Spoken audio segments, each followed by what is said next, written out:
C'est un live francophone, donc. Bonsoir, Bonsoir. comment allez-vous? Alhamdulillah. Ah, Et Afrique vous? subsaharienne? Oui, Afrique subsaharienne. Oui, ouais, au Burkina Faso. Burkina Faso, j'adore le Burkina Faso. Ouais, je Ah, suis au Burkina Faso. Ouagadougou? Voilà, Ouaga? Ouagadougou, c'est bien ça. Ouaga, ok. Voilà, exactement. Ok, en fait, moi, bon, moi, je ne suis pas comme les autres là. Et c'est vrai, je suis musulman, mais j'ai commencé à avoir des doutes. Voilà, principalement, j'ai lu, et j'ai vu un livre, bon, c'est un résumé de livre, quoi. Et, C'est quoi le livre? d'un, d'un- et le livre là, ça s'appelle Génocide voilé du gars là. J'ai oublié le nom. Voilà, et je me suis rendu compte que Je en connais pas. réalité, voilà, je me suis rendu compte que, bon, génocide voilé bon, c'est un Sénégalais là, mais bon, j'ai oublié un peu son nom. Ok, c'est Et sénégalais. voilà,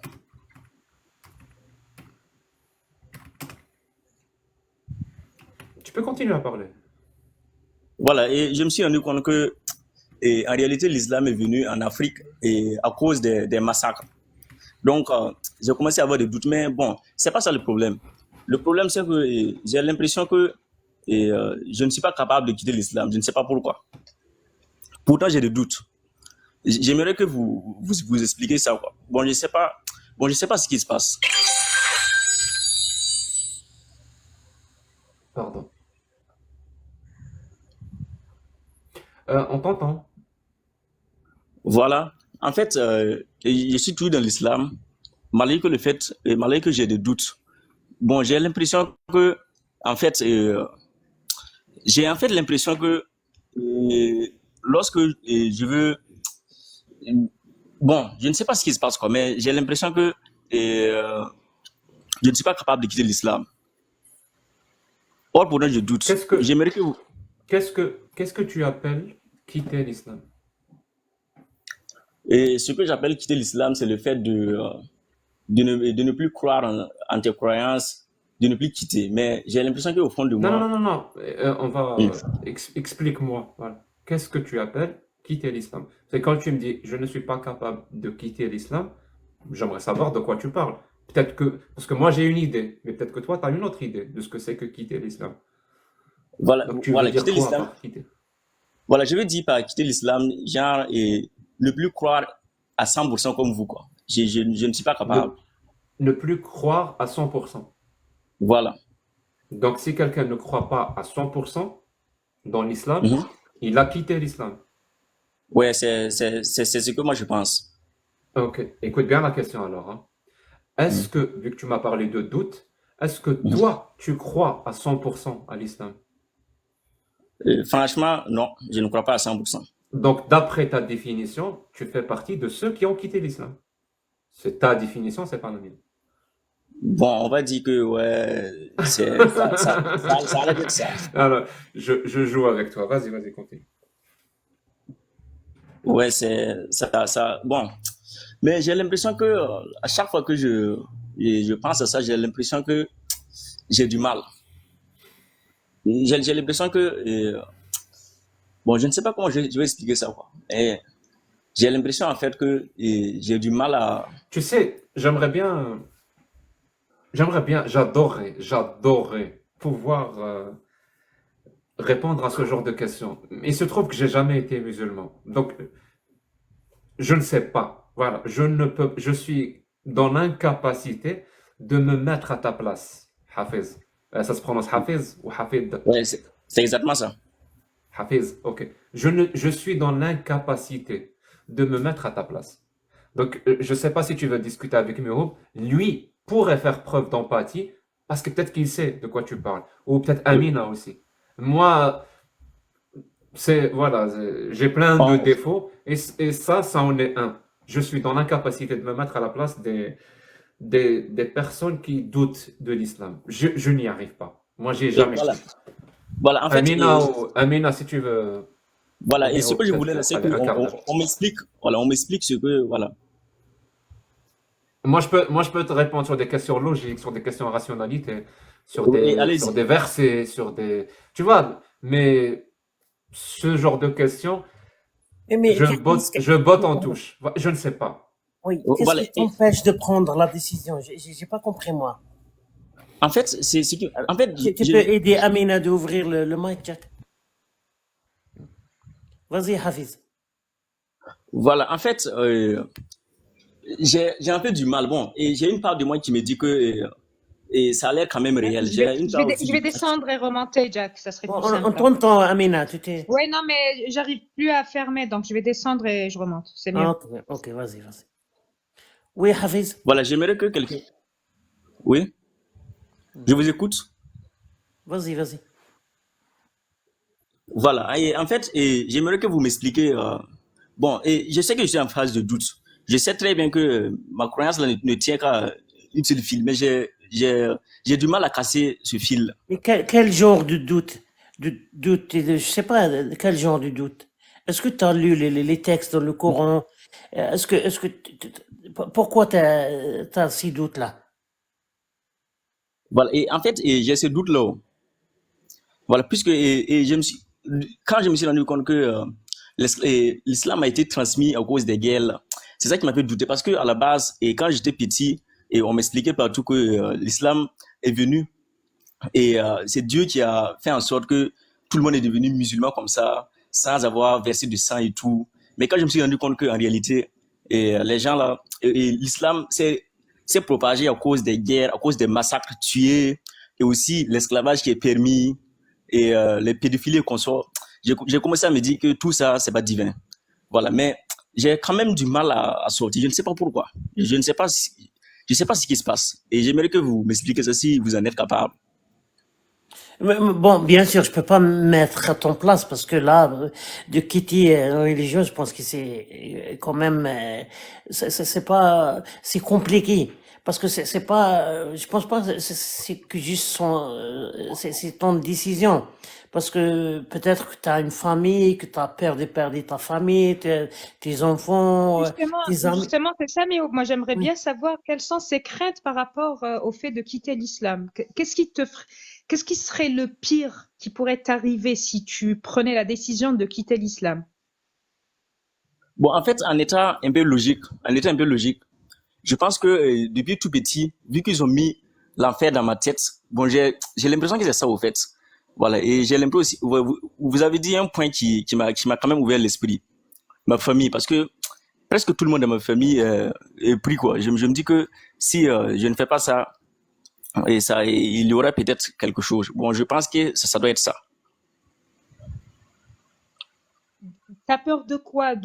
T'as peur de la famille ou c'est plutôt d'une punition divine que ce que Bon, le que Allah s'acharne sur Hafiz parce qu'il a quitté l'islam? ouais, en fait, dans ma tête, je me dis finalement que à 80%, bon, même plus qu'à 80%, que Allah n'existe pas. Mais il y a quand même un petit pourcentage, à chaque fois que je mets dans ma tête que tout ce que on m'a raconté depuis tout petit, c'est faux, je me dis finalement que et c'est peut-être vrai. En fait, c'est peut-être vrai. Alors que quand je commence à réfléchir logiquement, je me dis finalement que Qu'est-ce ça, qui est peut-être vrai? Qu'est-ce qui est peut-être vrai? bon, Pourquoi ça serait vrai? Pourquoi ça serait peut-être vrai? franchement, je ne peux pas répondre à cette question. Ah non, non, non, tu dois répondre à cette question. Et voilà, Ah, bon, c'est la question. ok. Pourquoi ça serait peut-être vrai? Pourquoi? Ok, bon, et je vais essayer de répondre. Et ça peut être peut-être vrai parce que, et bon, j'avais fait des recherches où ils avaient truc, où, au 7e siècle, et ils avaient quand même réussi à trouver des choses scientifiques et que à cette époque, on n'avait pas encore découvert. Par exemple, ça comme ça. Quoi? Quoi? Voilà, comme par exemple, hum, Oui, voilà, quoi? comme, hum, Quoi? Un exemple. Un truc scientifique. voilà, un truc scientifique, comme par exemple, et l'univers, que dans la création de l'univers, et Allah diviser la terre et le ciel et ces genres de trucs-là, quoi. Oui, mais c'est quoi le truc impressionnant et scientifiquement impressionnant là-dedans? C'est quoi? En vrai, rien d'impressionnant. Tu sais quoi? Je vais t'emmener maintenant en Irak. Je vais te montrer Oh, des murs qui datent de Babylone où cette uh-huh. phrase a été écrite. Cette phrase a Ok. été écrite partout dans les civilisations et elle est fausse. Scientifiquement, elle n'a aucun sens. Séparer les cieux de la terre, ça n'a rien à voir.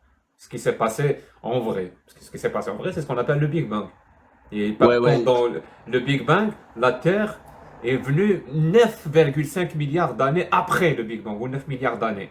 C'est pareil quoi. Cette phrase à elle-même prouve que c'est un être humain de cette époque-là qui l'a écrite, et non pas un dieu. Alors, deuxième exemple, parce que le premier exemple, pas Oui, très allez-y. folichon. Allez-y. Ah, non, non, allez, toi, vas-y. Un deuxième exemple. Et mais si je vous pose la question, mais prouvez-moi le Big Bang. Qu'est-ce qui prouve que le Big Bang est réel? Genre, simple question comme ça.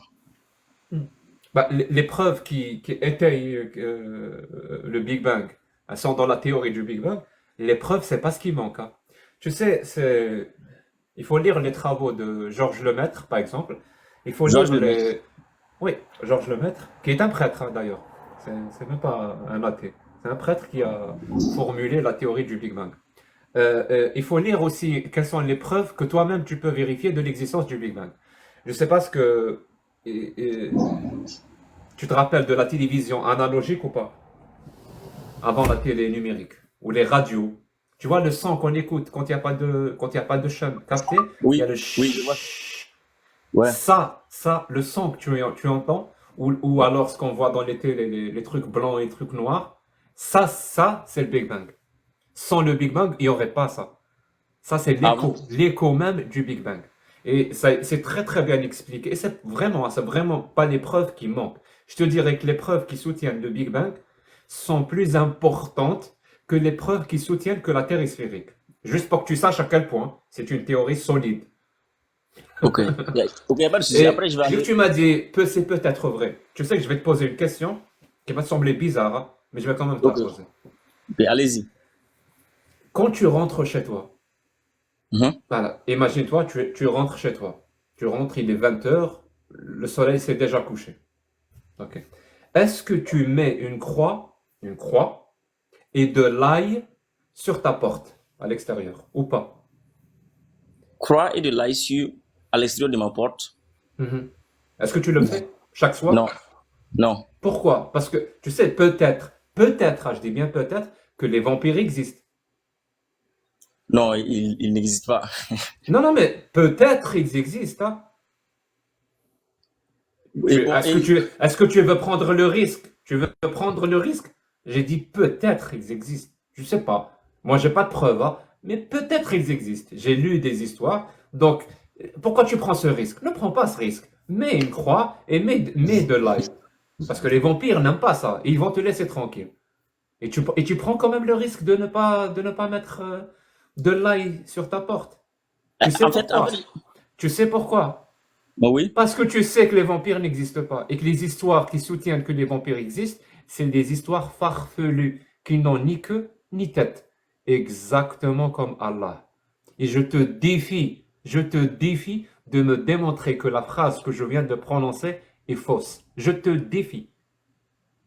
En réfléchissant logiquement, vous avez complètement raison. Merci. Moi, je vais le dire, hein. Toi, tu n'as pas encore fait la mise à jour. Comme Windows ou je sais pas quoi, un logiciel qui se met à jour, moi je vais le dire, hein, tu n'es plus Hein? musulman. Mais maintenant, dans combien de temps tu vas faire la mise à jour, je ne sais pas. Allez, je ferme mon micro si tu as autre chose à rajouter. Bonjour, bonjour, bonsoir, Bon, mesdames, messieurs. Salut, Skizen. J'espère que vous allez bien. J'ai pas pu m'empêcher de monter quand j'ai écouté Hafiz parler justement.